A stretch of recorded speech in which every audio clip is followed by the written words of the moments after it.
Hello students, आज का हमारा टॉपिक है तानपुरा। तानपुरा सबसे पहले हम पढ़ेंगे कि तानपुरा जो है किस तरह का वाद्य है। तानपुरा एक तत्वाद्य है। जिन वाद्यों में तारों द्वारा स्वर की उत्पत्ति होती है उन्हें तत्वाद्य कहते हैं। तत्वाद्यों को तंतुवाद्य भी कहा जाता है, जैसे वीणा, सितार, तानपुरा आदि। ठीक है, तो हमने सबसे पहले क्या पढ़ा है कि तानपुरा जो है एक तत्वाद्य होता है जिसमें तार होते हैं। भारतीय, अब देखिए तानपुरे के बारे में हम पढ़ते हैं। भारतीय शास्त्रीय संगीत में तानपुरा एक महत्वपूर्ण तत्वाद्य है। इसे तंबूरा भी कहते हैं। तानपुरे में कोई सरगम या गीत नहीं निकाला जाता, बल्कि गायक इसके तारों को झंकृत करके अपना स्वर कायम कर लेते हैं। तानपुरे की संगति से गायक को सा पा स्वर मिलता है। मतलब क्या है कि जो हारमोनियम कई बार नहीं बजाते या हारमोनियम बजाते हैं तो वो भी तानपुरे का हम प्रयोग करते हैं। तो हारमोनियम का जो सा और पा स्वर होता है उसकी आवाज़ से तानपुरे के तारों को मिलाया जाता है। तो तानपुरे में किस तरह की संगति होती है? कौन से स्वरों की? सा और पा स्वरों की संगति होती है। और जिन रागों में पा स्वर वर्जित होता है वहां पर सा और माँ की संगति होती है, जिससे वह बेसुरा नहीं हो पाता। इसलिए तानपुरा संगीत का मूलाधार वाद्य माना जाता है। गायकी के लिए गायक जो है तानपुरे को अति आवश्यक मानते हैं। सर्वप्रथम तंबूरे का नाम उल्लेख पंडित अहोबल के संगीत परिजात नामक ग्रंथ से मिलता है।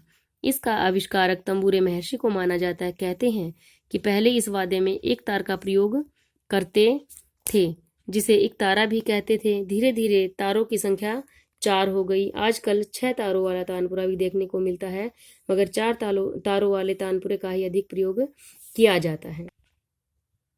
अब हम पढ़ेंगे तानपुरे के जो डिफरेंट डिफरेंट पार्ट्स हैं उनके बारे में। तानपुरे के विभिन्न भाग। तुम्बा, यह सूखे तुम्बे के बाहर के खोल से बना होता है। जो सूखा तुम्बा होता है उसके खोल से बना होता है। यह नीचे से गोल और ऊपर से कुछ चपटा होता है।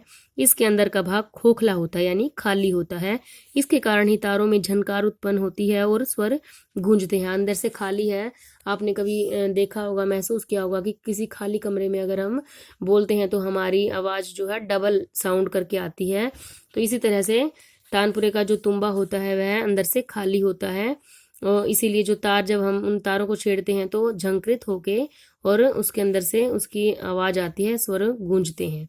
उसके बाद है तबली। तुम्बे के चपटे भाग पर जहाँ लकड़ी की फट्टी होती है उसे तबली कहते हैं। इस पर ब्रिज रखा जाता है। ये देखिए, ये जो है, ये बड़ा भाग जो है ये तो क्या है? तुम्बा। और इसके ऊपर जो ये लगी हुई होती है जिसके ऊपर ये ब्रिज रखा हुआ है, ये क्या है? तबली। ये तबली है। और ये बड़ा जो गोल भाग है, ये गोल भाग है, ये ऊपर से खाली होता है। तबली की सहायता से इसको हम ढकते हैं।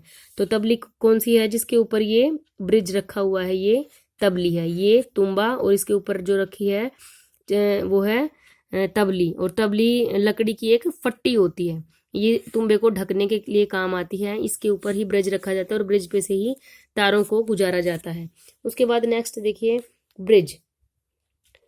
तबली पर हाथी दांत की बनी छोटी सी चौकी जिस पर तानपुरे के चारों तार स्थिर होते हैं उसे घुर्च या घोड़ी भी कहते हैं, और इसको ब्रिज भी कहते हैं। ये देखिए, ये जो है इसको हम ब्रिज, घुर्च या घोड़ी किसी भी नाम से पुकार सकते हैं। तबली के ऊपर रखी जाती है और ये हाथी दांत की बनी हुई छोटी सी चौकी होती है, जो कि तानपुरे के चारों तार जिसके ऊपर लगे हुए होते हैं, स्थिर होते हैं, और तबली के ऊपर यह स्थित होती है। नेक्स्ट है डांड। लकड़ी का खोखला सा डंडा जो तुम्बे के साथ जुड़ा होता है। इसमें खूंटियां लगी होती है तथा इसके ऊपर तार खींचे रहते हैं। देखिए, ये है, ये जो है ये हमारा डांड है। ये लकड़ी का बना हुआ होता है और इसके साथ यहाँ पर ये अटैच होता है। तुम्बे के ऊपर डांड जो है ये अलग से अटैच होता है। इसी पे से इसके ऊपर ये 4 खूंटियां भी लगी हुई होती हैं। उसके बाद नेक्स्ट है लंगोट। तुम्बे के नीचे लकड़ी की बनी पट्टी जिसमें तार बंधे रहते हैं लंगोट कहलाती है। ये यहाँ पर होता है बेटा, ये देखिए आप, यहाँ पर लंगोट, यानी कि तारों का जो एक सिरा है वो यहीं से स्टार्ट होता है। दूसरा सिरा जो है खूंटियों पे जाके बांध देते हैं। और स्टार्ट कहाँ से होती है? ये यहाँ लंगोट जो एक एरिया है इसका। तो यहाँ पर भी एक लकड़ी की पट्टी बनी हुई होती है जिसमें तार बंधे हुए होते हैं और यहीं से फिर तार खूंटियों तक जाते हैं। नेक्स्ट है गुल्लू।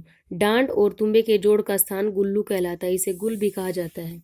ये यहाँ जहाँ इन दोनों को जॉइंट किया जाता है तुम्बे को और डांड को, इन दोनों के जॉइंट को क्या कहते हैं? गुल्लू कहते हैं। इसे गुल भी कह सकते हैं। उसके बाद नेक्स्ट है अटी या तार गहन। खूंटियों की ओर डांड पर अटी की 2 पट्टियां लगी होती है, जिनमें से तार निकालकर खूंटियों में बांधे जाते हैं, उसे अटी या तार गहन कहते हैं। यहाँ पे ये जो अटी या तार गहन जो है, इसको हम अटी या तार गहन, यहाँ से जो है तार लगाए, ये 2 पट्टियां होती हैं यहाँ पर, और इनमें से तारों को गुजारा जाता है, खूंटियों तक तभी जाते हैं अटी या तार गहन। तार गहन का मतलब होता है तारों को गुजारना, ठीक है। तो अटी या तार गहन हम उसी को कहते हैं कि यहाँ पर 2 पट्टियां लगी हुई होती हैं और उन पट्टियों में से तारों को गुजारा जाता है। नेक्स्ट है खूंटियां। अटी या तार गहन के आगे लकड़ी की 4 खूंटियां लगी होती हैं, जिनमें तानपुरे के चारों तार बंधे होते हैं, इन्हें खूंटियां कहते हैं। ये यहाँ पर दिखाई गई हैं खूंटियां 1 2 3 4। ये 4 खूंटियां लगी हुई होती हैं, जिनके ऊपर तारों को बांधा जाता है। एक सिरा लंगोट से बंधा हुआ होता है और दूसरा सिरा फिर डांड जो है तुम्बे और डांड से गुजरता हुआ, तबली और डांड से गुजरता हुआ खूंटियों पे लाकर इसका दूसरा सिरा बांध दिया जाता है, और इन खूंटियों की सहायता से ही तार को जो है कसा जाता है या लूज किया जाता है, जिससे तारों में जो है झनकार उत्पन्न होती है और हम स्वरों में जो है तारों को मिला पाते हैं। उसके बाद नेक्स्ट है तार।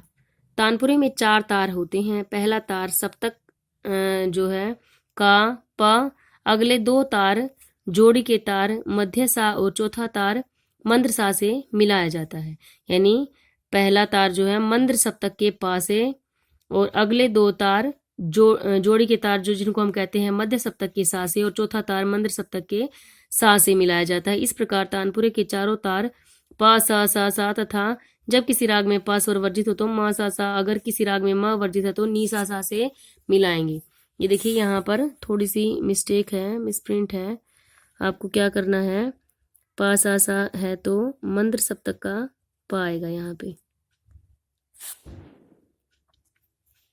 इस प्रकार से जो है मंद्र सप्तक का पा, फिर मध्य सप्तक की जोड़ी के तार मध्य सप्तक के सा से, और अंतिम तार जो है वो मंद्र सप्तक के सा से। और अगर किसी राग में पा स्वर वर्जित है तो उसका पहला तार मंद्र सप्तक के मा से, फिर बाकी अंतिम तार जो है वो एज इट इज वैसे ही रहेंगे।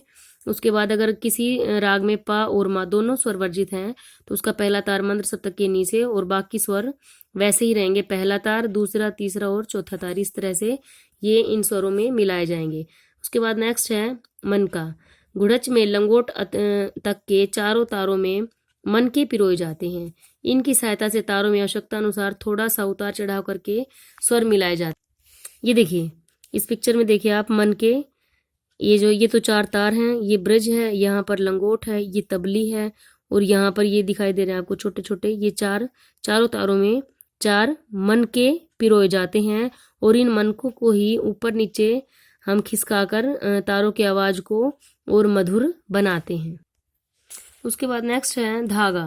ब्रिज और तारों के बीच में धागे का टुकड़ा दबाया जाता है। धागा घुड़च पर टिके तारों के नीचे से निकाला जाता है।